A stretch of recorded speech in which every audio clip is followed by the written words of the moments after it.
cielos, santificado sea tu nombre. Que venga tu reino, que tu voluntad sea aquí como en el cielo. Y el pan nuestro, dánoslo.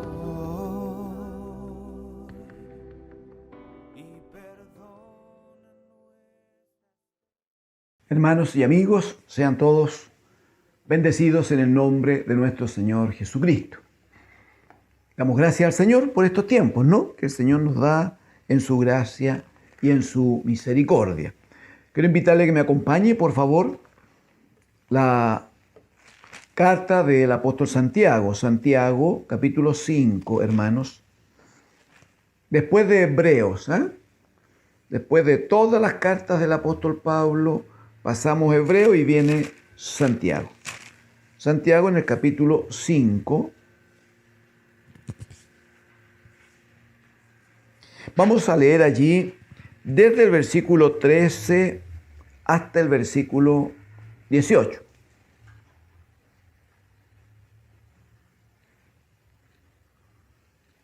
Santiago capítulo 5, versículo 13 al 18. Leo en el nombre del Señor Jesucristo. ¿Está alguno entre vosotros afligido? Haga oración. ¿Está alguno alegre?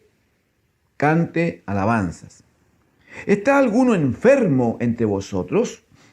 Llame a los ancianos de la iglesia y oren por él, ungiéndole con aceite en el nombre del Señor. Y la oración de fe salvará al enfermo, y el Señor lo levantará. Y si hubiere cometido pecados, le serán perdonados. Confesaos vuestras ofensas unos a otros y orad unos por otros para que seáis sanados. La oración eficaz del justo puede mucho. Elías era hombre sujeto a pasiones semejantes a las nuestras y oró fervientemente para que no lloviese. Y no llovió sobre la tierra por 3 años y 6 meses. Y oró otra vez, y el cielo dio lluvia, y la tierra produjo su fruto. Amén. Amén al Señor. Gracias al Señor.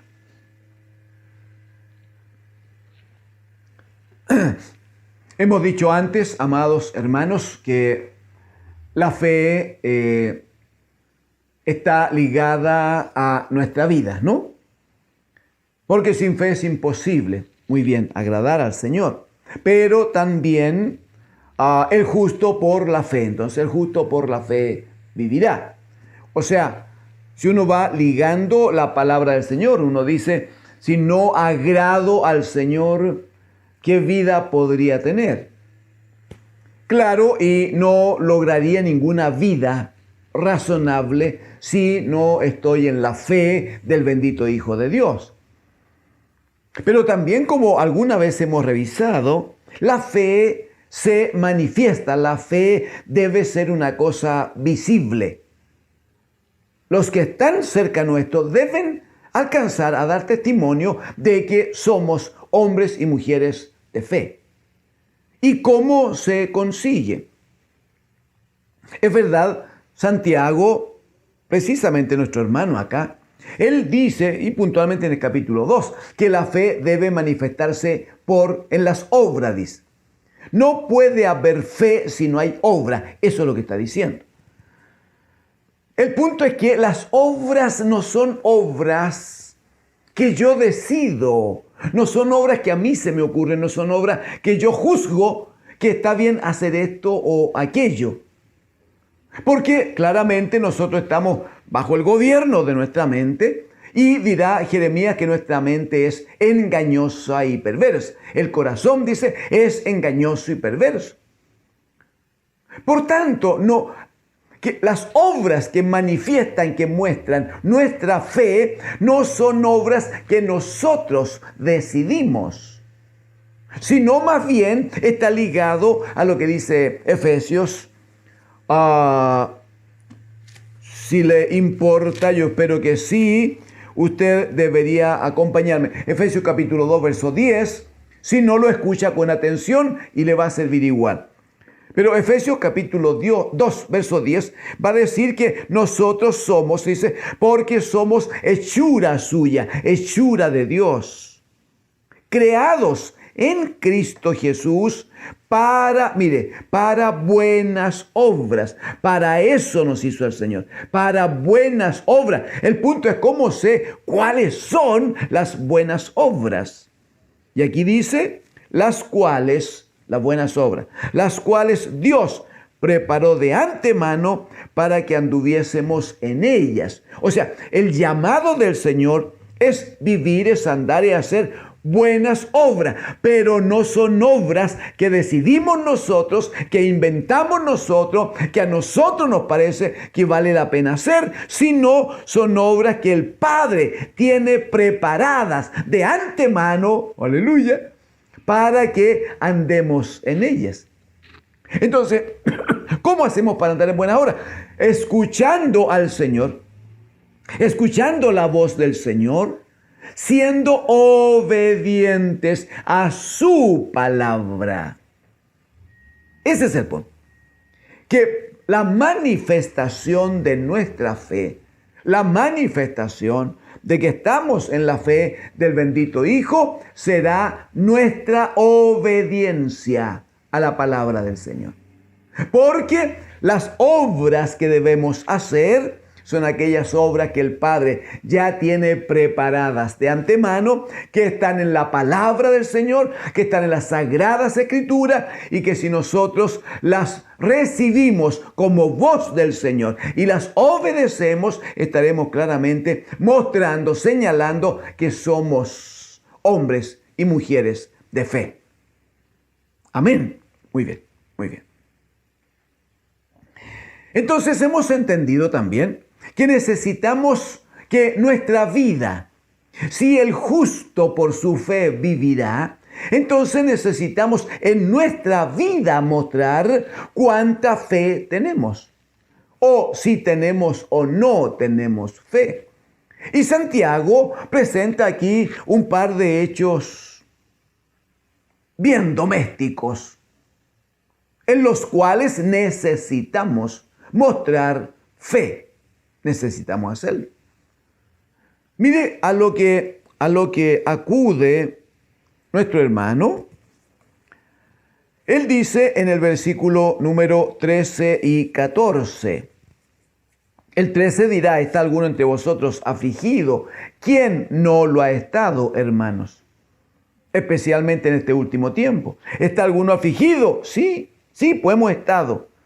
Entonces, ¿cuál es la exhortación? ¿Cuál es la obra que está escrita? ¿Cuál es la obra que espera el Señor?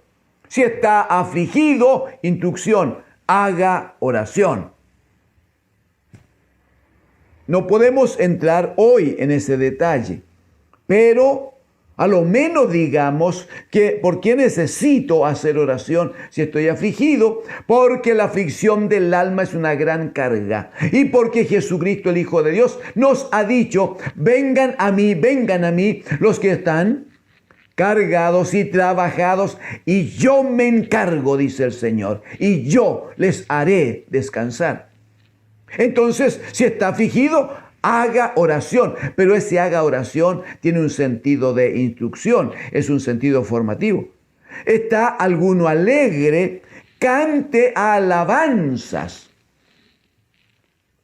Cante alabanzas. Entendiendo lo de Efesios capítulo 1, que nosotros fuimos creados para la alabanza de la gloria del Señor. Entonces, no es cantar cualquier alabanza.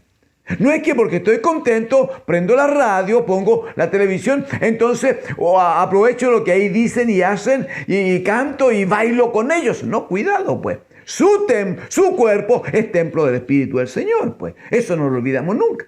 Entonces, si está alegre, lo que hacemos es cantar alabanza, que exalten, que proclamen y que glorifiquen a nuestro bendito Dios y Señor. Que glorifiquen al Padre y que el nombre de Cristo sea exaltado en todo.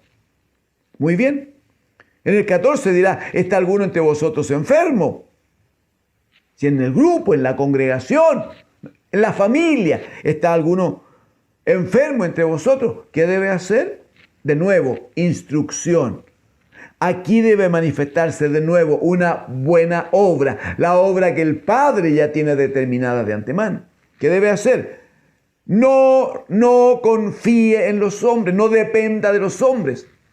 No crea que porque cuenta con un buen recurso económico tiene resuelto el tema de fondo, porque lo primero que hay que preguntarse es que a veces algunas de nuestras enfermedades tienen que ver con un trato del Señor como disciplina formativa del Señor con nosotros.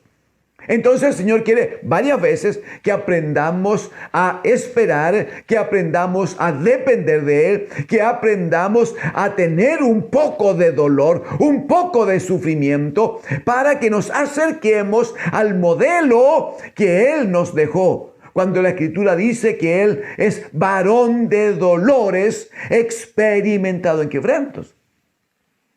La vida de un hijo de Dios, lo hemos conversado más de una vez, no tiene que ser una vida así como todo placer, todo placer, todo placer. No. ¿Por qué? Cuando el Señor dijo, yo les he dado ejemplo para que como yo he hecho, está hablando de toda su vida.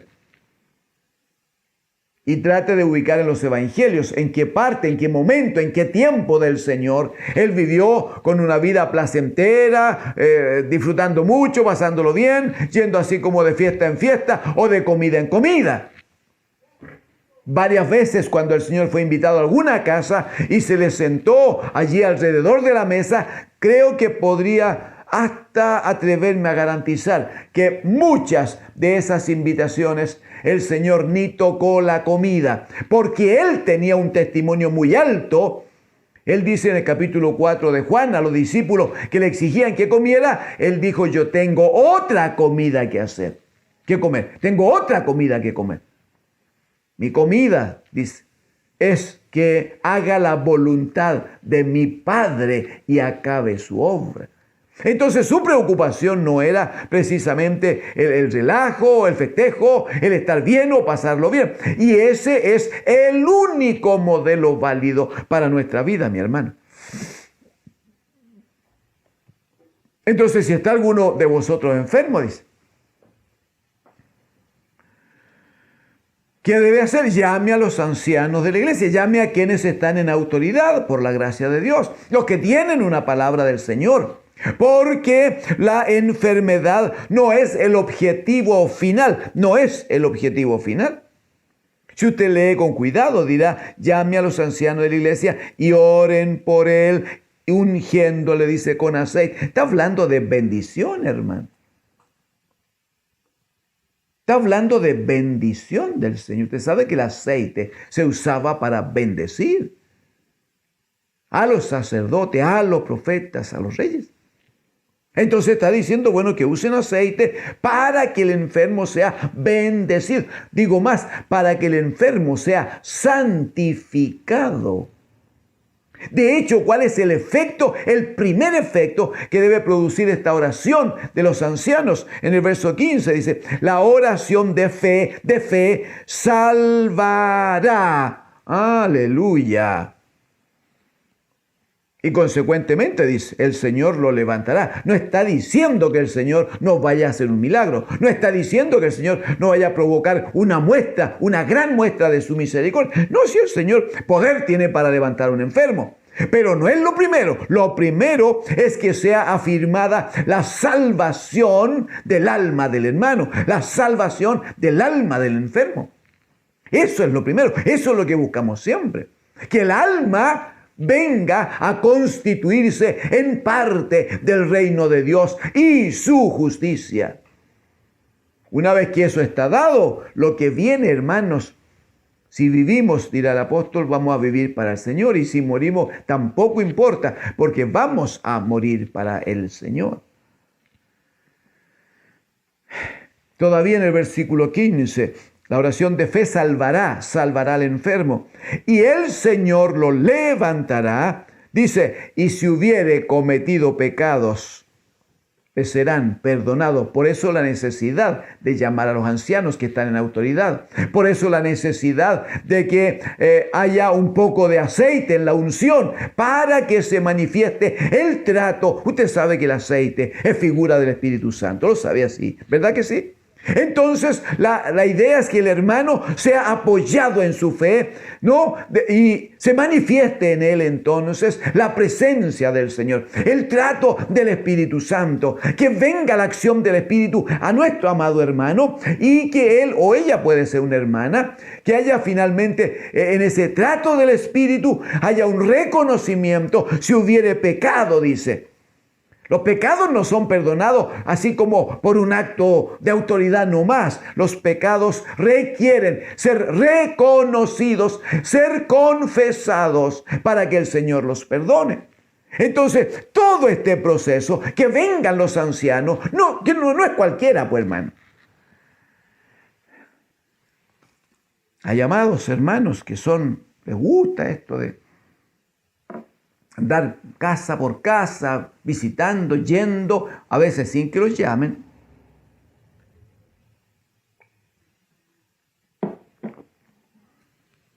Y si les permiten, andan tratando de imponer las manos a los hermanos cuando de eso hay instrucción apostólica, no debe hacerse. Pero sí hay una obediencia, sí hay una sujeción a la instrucción. Eso es de toda bendición, pues.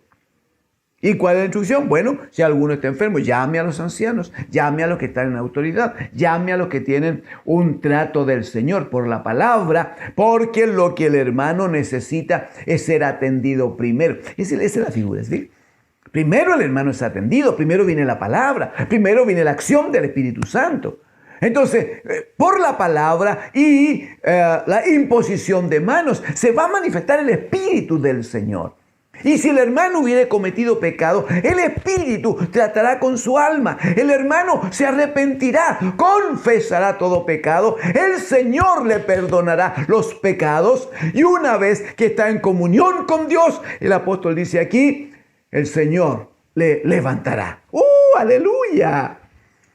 Ese es el punto. Pero debe procederse conforme a la obediencia. Debe procederse entonces en la fe del bendito Hijo de Dios, porque fe es obediencia.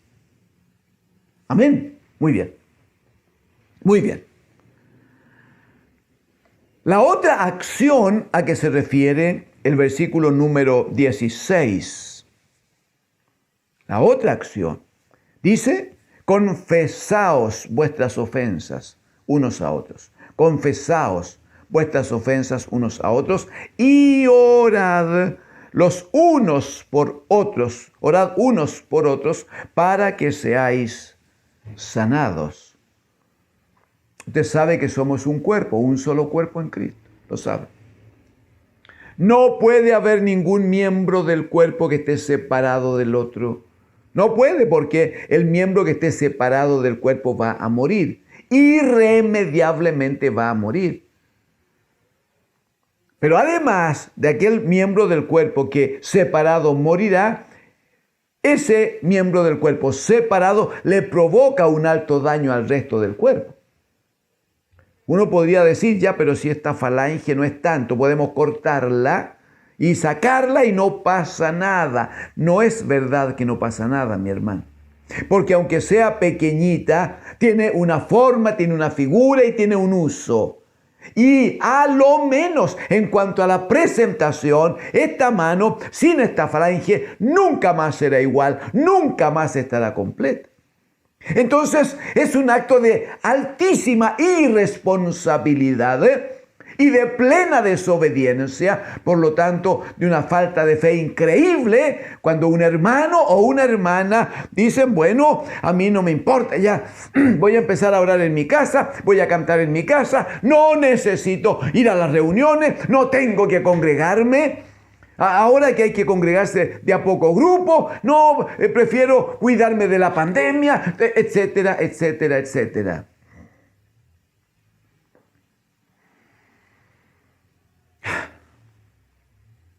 En la carta a los Hebreos tenemos instrucción sobre eso. ¿Usted recuerda capítulo 10? No dejando de congregarnos, como algunos tienen por costumbre. Pero dice mayormente cuando veis que aquí el día del Señor se acerca. Necesitamos estar más juntos. Necesitamos estar orando los unos por los otros. Necesitamos vernos.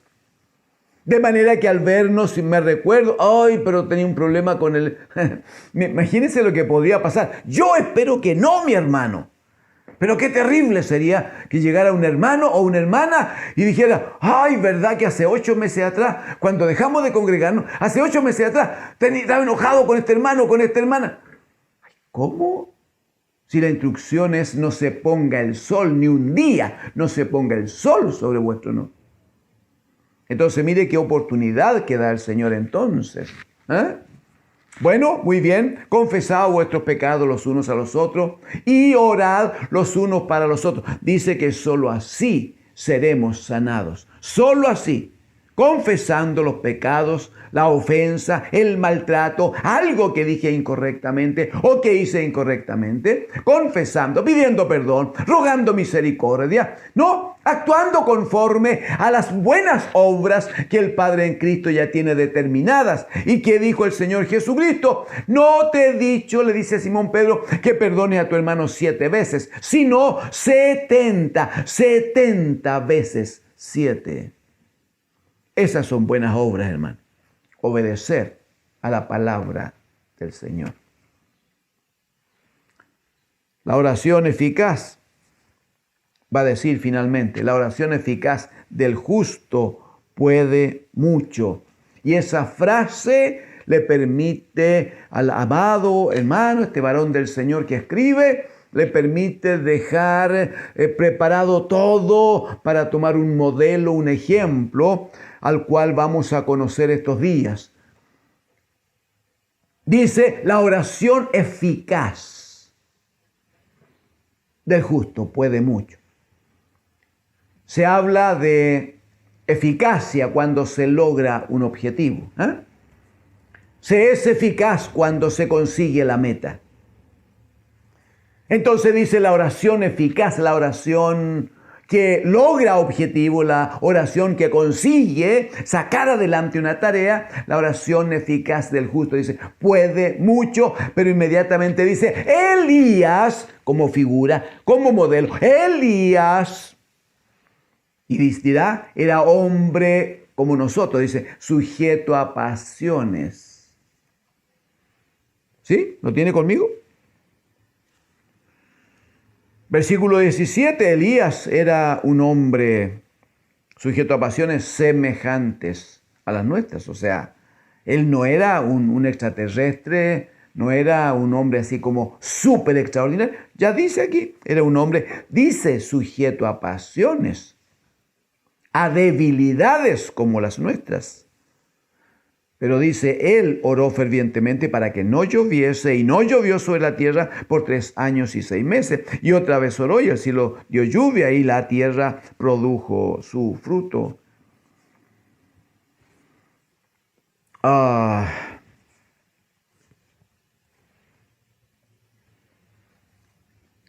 Una buena pregunta, creo yo, puede ser, ¿y por qué es que siendo Elías un hombre sujeto a pasiones, un hombre con debilidad, por qué es que a él le fue tan bien respecto de la oración, por ejemplo? Bueno, recién había dicho aquí el apóstol, la oración eficaz, la oración que consigue logros, la oración eficaz del justo puede mucho. Entonces, vamos a tener, hermanos, necesariamente que tomar el modelo de Elías para saber cómo opera, cómo debe operar nuestra fe para que sea una vida eficaz, para que cuando oremos nos constituyamos, tengamos una oración eficaz. Ese es el punto. Si a Elías le fue bien en aquello, y bastó que orara para que se cerraran los cielos y no lloviera en 3 años y 6 meses. Y luego oró al Señor y se abrieron los cielos y empezó a llover. Si Elías lo pudo hacer, no hay aquí una competencia. Yo quiero hacerlo. No, no, no, no. No, porque Elías, según lo veremos, nada hizo por su cuenta. Es lo que ya hemos observado antes. Si hemos de andar en las nuevas obras, lo hemos leído en Efesios capítulo 2, verso 10. Esas nuevas obras son obras establecidas, creadas por Dios el Padre en Cristo su Hijo, para que andemos en ellas. Bueno, Elías conocía la voluntad de Dios. Elías recibía instrucción, recibía palabra del Señor. Y como había fe en su vida, lo que él hacía era andar en las obras del Señor. Era oír la voz del Señor y proceder conforme a la comisión que él recibía cada día. Es muy interesante, hermanos, la figura de Elías, en términos de lo que él significa en las Escrituras en cuanto a la cosa profética. No hay duda que Elías fue un gran profeta de Dios, un gran profeta de Dios. Cuando el Señor Jesucristo, en el Evangelio, Él vivió esto que se llama la transfiguración, no lo leemos por tiempo, pero cuando vivió esto de la transfiguración, que fue a orar con 3 de sus discípulos, y estando orando en el monte, dice, se transfiguró delante de ellos, y su rostro era como la luz del sol, y estaba vestido con una ropa preciosa, impresionante, tanto que Pedro, así como, con respeto lo voy a decir, Pedro así como que se volvió loco, y le dice, Señor, permítenos hacer 3 enramadas para que permanezcamos aquí. ¿Y por qué 3? Porque estaba el Señor Jesucristo, y estaba Moisés a un lado y Elías estaba al otro lado. O sea, Elías tenía una importancia, la tiene en las Escrituras. Cuando el Señor cuando el Padre le presenta a su Hijo allí en la transfiguración con Moisés y con Elías, y respecto de Moisés está hablando del hombre que trae de parte de Dios la ley, el gobierno de Dios para su pueblo. Es el gran conquistador, es el hombre que por la palabra de Dios liberta al pueblo de Dios de la esclavitud de Egipto. Pero eso es pequeño si uno considera que estuvo 40 días en el monte Sinaí, tratando con Dios, hablando de Dios, oyendo la palabra del Señor. Y finalmente baja con las tablas de la ley, que son las que iban a establecerse de ahí en adelante para siempre, mientras esta tierra dure. La palabra de Dios, la palabra de la ley, todavía permanece absolutamente vigente. Las constituciones de los hombres, en el caso de este país, por ejemplo, la raíz de la constitución que acá se usa está basada en la Constitución romana. Sí, pero la Constitución romana, las leyes romanas están basadas en la ley del Sinaí, en la ley de Moisés. O sea, donde haya hombres y mujeres, allí está presente la ley de Dios, la palabra del Señor, modificada, movida, corregida y sin mucha obediencia. Está bien, pero la palabra está, amados hermanos. Entonces mira la trascendencia que tiene Moisés, este gran hombre, este gran gobernador. Sí, pero en ese nivel entonces está puesto al otro lado este gran profeta. No me atrevo, no quiero decir que sea el más grande profeta. No, porque estoy capacitado para eso. Pero si el Señor lo selecciona dentro de un alto número de profetas, lo selecciona a él para que acompañe al bendito Hijo horas antes de ser llevado y ajusticiado y muerto en la cruz. Si entre todos los profetas elegidos Elías, usted entiende que algo había en él. El Señor le consideraba de alguna manera, ¿no? Mayormente si uno puede ver en él la proyección, hermanos, la profecía que su vida significaba. Acompáñenme en un par de textos que yo espero puedan ayudarnos. Malaquías, en el capítulo 4 y el versículo 5. Malaquías, último libro del Antiguo Testamento. Si le es más fácil, abre en Mateo y retrocede allí una hojita nomás. Malaquías capítulo 4, versículo 5. Dice aquí el Espíritu, he aquí, atienda por favor, he aquí, yo os envío el profeta Elías, antes que venga el día del Señor grande y terrible. Este profeta Elías que está anunciando dice, él hará volver el corazón de los padres hacia los hijos y el corazón de los hijos hacia los padres, no sea que yo venga y hiera la tierra con maldición. El último ofrecimiento, Malaquías es de los últimos profetas, sino el último profeta que tiene palabra para el pueblo de Israel. Antes que venga un proceso cerca de 400 años de una oscuridad absoluta, sin palabra de Dios. ¿Hasta cuándo? Hasta que aparece un hombre en el desierto vestido de una manera increíblemente especial y proclamando y anunciando el reino de los cielos se ha acercado. Y cuando le preguntaban quién eres, él decía, yo solo soy la voz que clama en el desierto. Preparad el camino al Señor. Y viene tras mí, decía él, uno que es más poderoso que yo. Bueno, en Malaquías es anunciado que iba a venir, dice el profeta Elías. Profeta Elías que ya había no muerto, hermanos. No muerto porque Elías no vio muerte.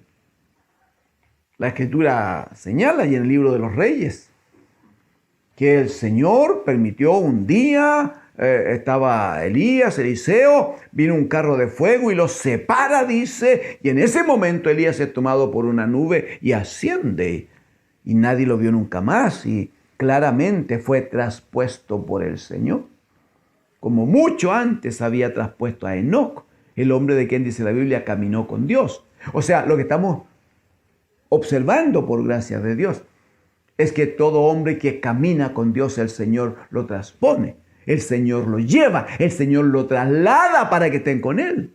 Lo hizo con Enoc, lo hizo con Elías. Aleluya. Si somos fieles y obedientes a su palabra, nosotros seremos traspuestos. El Señor vendrá por nosotros y volaremos con Él, dice la Escritura. Amén. Amén. Aleluya. Hay una promesa entonces, hermanos, de que iba a venir este Elías, que había desaparecido a los ojos de los hombres muchos años antes, varios años antes. Pero mire lo que dice, por favor, Mateo capítulo 11, Nuevo Testamento, Mateo capítulo 11.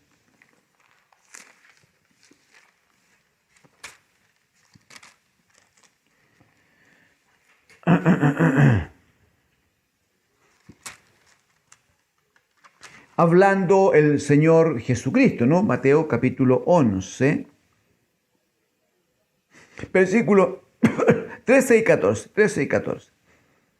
Porque todos los profetas, dice, y la ley profetizaron hasta Juan el Bautista. Y si queréis recibirlo, él dice, es aquel Elías que había de venir. El que tiene oídos para oír, oiga. Y luego, aquí mismo en Mateo 17, el versículo número 12,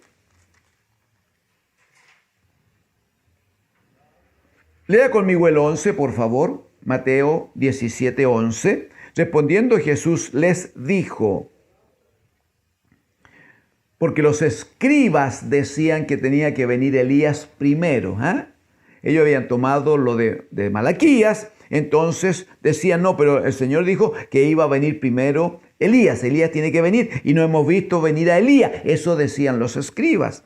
Verso 11, respondiendo Jesús le dijo, a la verdad, Elías viene primero y restaurará todas las cosas. Verso 12, mas os digo que Elías ya vino y no le conocieron, sino que hicieron con él todo lo que quisieron. Así también el Hijo del Hombre padecerá de ellos. Verso 13, entonces los discípulos comprendieron que les había hablado de Juan el Bautista.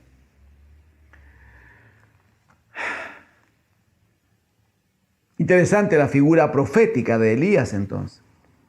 Y es interesante por lo que el Señor luego va a decir de Juan.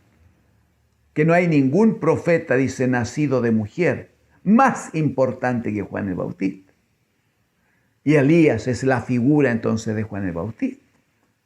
¿Qué pasa? Debo terminar ya, pero dejémoslo dicho para que nos sirva de introducción para el trabajo que viene de un par de días, hermanos. Primera de Reyes, capítulo 16. Primera de Reyes, capítulo 16.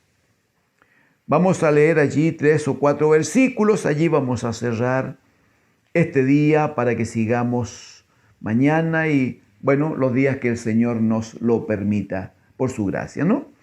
Primera de Reyes, capítulo 16. Por favor, versículo 29, para que reconozcamos en qué ambiente desarrolla Elías su ministerio, por qué él fue llamado por Dios para ser profeta de Dios. Verso 29, comenzó a reinar Acab, hijo de Omri, sobre Israel el año 38 de Asa, rey de Judá. Verso 30, y reinó Acab, hijo de Omri, sobre Israel en Samaria 22 años. Gobernó él, reinó. Y Acab, hermanos, hijo de Omri, hizo lo malo ante los ojos de Jehová más que todos los que reinaron antes de él. O sea, en los tiempos en que se va a levantar, el Señor levanta a Elías como profeta, se va a tener que enfrentar a un tipo, a un hombre, a un rey que tiene esta característica. Él hizo lo malo ante los ojos del Señor, fue más malo que todos los que reinaron antes de él. ¿Necesitaba en ese tiempo Israel o no necesitaba un profeta de Dios? La pregunta es, ¿necesitaba cualquier profeta de Dios o necesitaba uno que mostrara la presencia, la autoridad y el gobierno del Señor? Como si esto que acabamos de leer fuese poco, mira el verso 31, hablando de Acab, porque le fue ligera cosa andar en los pecados de Jeroboam, hijo de Nabat. Dice, agregó este pecado y tomó por mujer a Jezabel, hija de Ed-Baal, rey de los Sidonios, y fue el rey Acab, hermanos, y fue y sirvió a Baal y lo adoró. El rey del pueblo de Israel, el rey del pueblo de Dios. No le bastó con tener el testimonio de ser de los peores reyes que habían habido, no le bastó. Necesitó aumentar su pecado y se une con una mujer pagana, hija del rey de los Sidonios. Se une a una mujer que era sacerdotisa de Baal. Se une a ella y él sirve también a Baal y adora a Baal.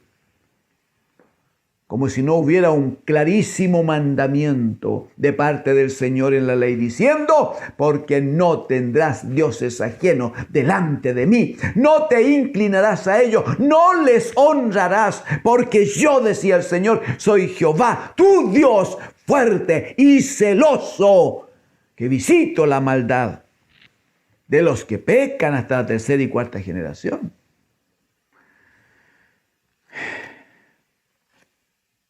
Debo terminar. Verso 32. E hizo altar. Mire las cositas que hacía este Acab. Hizo altar a Baal en el templo de Baal que él edificó en Samaria. Hizo también Acab una imagen de Acera, de una diosa, haciendo así Acab más que todos los reyes de Israel que reinaron antes de él para provocar la ira de Jehová, Dios de Israel.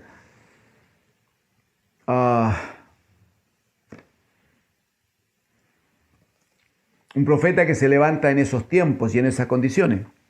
Porque usted entiende que si el rey, si el líder máximo, vive de esa manera, actúa de esa manera, desprecia la autoridad del Señor de esa manera, desecha la palabra del Señor de esa manera, y el Señor levanta un profeta, usted entiende que ese profeta debe enfrentarse en primer lugar con ese rey, con esa forma de vida, con ese pecado. Sí, pero también ese rey proyecta una forma de vida para el pueblo. Entonces no es solo el rey el que peca, el pueblo peca con su rey también. Porque observa que si el rey lo hace, todos están como en libertad de hacerlo. Entonces el ambiente en el cual tenía que desarrollar su trabajo Elías, usted seguramente va a recordar que cuando Juan el Bautista se levanta, una de las cosas que más se hacen notar en el Evangelio es que él tiene que enfrentarse personalmente contra Herodes, el rey, para decirle: arrepiéntete, estás en pecado porque estás conviviendo con la mujer de tu hermano. Por cuya predicación finalmente le significó que le cortaran la cabeza. En tiempos hostiles, en tiempos difíciles, en tiempos en que lo único que puede sostener, hermanos, a un hombre de Dios, lo único que puede sostener a un hombre de Dios en tiempos así difíciles es la fe en el bendito Hijo de Dios. Sin fe es imposible agradar al Señor. Y puede vivir en tiempos duros, en tiempos difíciles, en tiempos de dificultad, en tiempos de guerra. Si tiene fe, el Señor le va a sacar adelante. Cuando no hay fe, hermanos, simplemente no se puede. Y Elías es un hombre que, según conversaremos, mostró que era un hombre a quien el Señor le bendijo con fe abundante, con fe firme, una fe que le permitió hacer milagros, una fe que le permitió mostrar quién era Dios. Amado, en el nombre del Señor, amada hermana, en el nombre del Señor, le invito a revisar lo de la fe en su vida. Le invito a considerar que sin fe no se puede agradar al Señor. Le invito a considerar que el justo vivirá por la fe. Le invito a considerar que el Señor ha dispuesto por su palabra las buenas obras en las cuales Dios quiere que andemos. Comprometámonos al Señor, con el Señor, y digámosle que queremos ser obedientes a su voz y a su palabra. Amén. Padre nuestro, rogamos que bendiga su casa, su iglesia, Señor. Rogamos que su Espíritu Santo opere en la vida de nuestros tan amados hermanos y que la vida de Cristo y el Espíritu de Cristo se manifieste, Señor, para andar en su voluntad, para mostrar obediencia a su palabra y hacer aquello, Señor, para lo cual usted nos ha llamado, nos ha salvado y nos ha hecho sus hijos. Padre, en el nombre de Jesús, sea su santa y amada iglesia bendecida en el nombre de nuestro Señor Jesucristo. Amén, amén, amén. Gracias.